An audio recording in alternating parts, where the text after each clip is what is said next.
A fraude satânica prova ser uma poderosa e motivadora força para o mundo. Muitos dos líderes espirituais aceitam este grande impostor, bem como o falso sistema de adoração que ele propõe. Com a intensificação das calamidades, líderes religiosos creem que o tempo não mais pode ser desperdiçado em convencer o mundo a aderir às doutrinas desse Messias contraventor. Aqui está a paciência dos santos. Aqui estão aqueles que guardam os mandamentos de Deus e a fé de Jesus. Nem todos serão enganados. Poucos serão aqueles que entenderão que a Bíblia havia alertado sobre esse incrível enganador. E eles sabem que o objetivo deste falso Messias é desviar o povo dos mandamentos de Deus. Mas essa não é a primeira vez que Satanás se apresenta como anjo de luz. Quando Jesus foi tentado no deserto, Satanás apareceu a ele disfarçado como glorioso mensageiro de Deus. Mas o inimigo de Deus se revelou quando tentou a Jesus em desobedecer a palavra de Deus. Portanto, mais uma vez, usando a mesma tática, o mal tenta enganar o mundo a desobedecer a lei de Deus. Ninguém pode servir a dois senhores, pois odiará um e amará o outro, ou será leal a um e desprezará ao outro.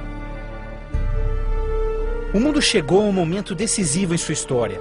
O falso Cristo e o conflito global estão dividindo o mundo em dois grupos distintos: aqueles que seguem a Bíblia e aqueles que seguem a besta.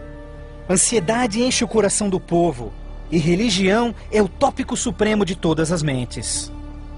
Entrevistas no rádio e TV, bem como nas cortes em debates, os verdadeiros seguidores de Deus serão levados diante os líderes mundiais. Ali apresentarão poderosas e eloquentes razões bíblicas para sua oposição, onde o falso sistema de adoração foi apresentado ao mundo.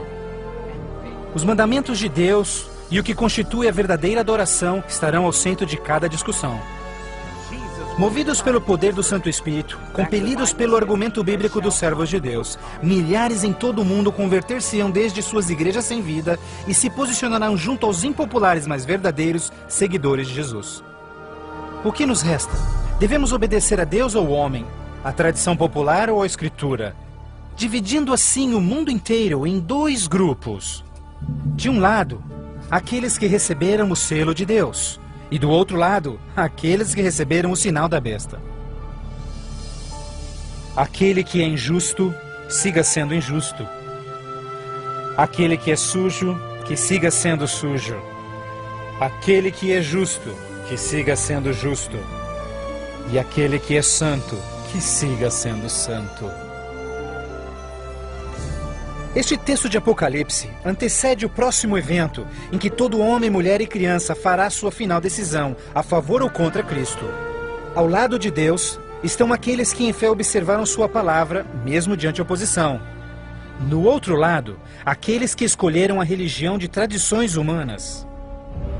Assim como as portas da Arca de Noé fecharam-se instantes antes do dilúvio, a porta da graça será finalmente fechada para o mundo, e a graça de Deus não estará mais disponível para os perdidos. A segunda vinda de Cristo é iminente, mas primeiro, o mundo terá de atravessar as mais devastadoras pragas que jamais sobrevieram sobre a humanidade. Ouvi então uma voz vinda do templo dizendo aos 7 anjos: Vai e derrama sobre os povos as 7 taças da ira de Deus. O primeiro foi e derramou a sua taça sobre os povos, e se viu uma ferida feia e dolorosa nos homens que tinham o sinal da besta e que adoravam a sua imagem. A esperança começa a ser massacrada quando as 7 pragas do Apocalipse 16 começam a cair no mundo numa sucessão rápida de eventos. Estes serão os mais horríveis flagelos jamais vistos pelo homem. A primeira praga será extremamente dolorosa e provocará desmaios e agonizante sofrimento aos perdidos. Mais 6 devastadoras pragas rapidamente virão. O mar e os rios se tornarão em sangue. O sol terá tal força que provocará queimaduras com sua intensidade. De tal forma, praga após praga virão. O terror reinará, tornando o mundo inteiro prisioneiros do pânico.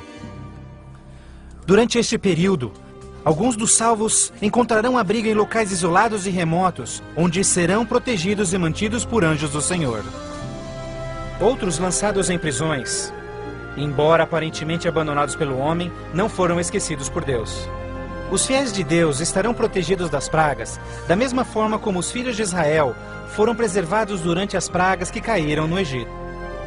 Neste momento, os salvos passam por um momento de angústia em suas almas. O principal pensamento em suas mentes: estamos em paz com Deus? Finalmente, encontram paz em suas consciências, confiando nas promessas de Deus. Assim sendo, o dragão irou-se com a mulher e foi ao seu encontro para guerrear com os demais filhos dela, aqueles que guardam os mandamentos de Deus e têm o testemunho de Jesus Cristo. Persuadidos pelo falso Cristo, os miseráveis perdidos têm como única esperança para alívio das devastadoras pragas a eliminação daqueles que se opõem a eles. Então a decisão é tomada para caçar e exterminar em apenas um dia o povo de Deus que teimosamente apegou-se às Escrituras. Assim sendo, o campo de batalha espiritual tem aqueles que seguem as tradições humanas e adoram a besta contra aqueles que amam a Jesus e obedecem os seus mandamentos. Esta é a batalha final do Armagedon, o mundo perverso que chegou finalmente ao limite da paciência de Deus. E finalmente o momento em que Deus entra em cena para resgatar os seus filhos fiéis.